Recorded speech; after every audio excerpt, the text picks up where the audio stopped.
ಇನ್ನೂ ಕೂಡ ಚುನಾವಣೆ ಉಪಚುನಾವಣೆ ದಿನಾಂಕ ಘೋಷಣೆ ಆಗೋದಿದೆ.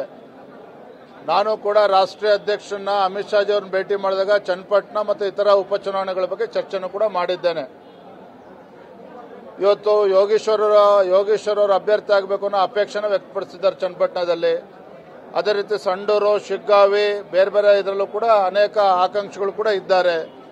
ಇವೆಲ್ಲವನ್ನೂ ಕೂಡ ನಾವು ರಾಜ್ಯ ಮಟ್ಟದಲ್ಲಿ ಚರ್ಚೆ ಮಾಡಿ ಯಾರ ಹೆಸರನ್ನ ದೆಹಲಿಗೆ ವರಿಷ್ಠರು ರೆಕಮೆಂಡ್ ಮಾಡಬೇಕು ಎಲ್ಲವೂ ಕೂಡ ಚರ್ಚೆ ಮಾಡಿ ಹೆಸರನ್ನ ಕಳಿಸ್ಕೊಡ್ತೇವೆ.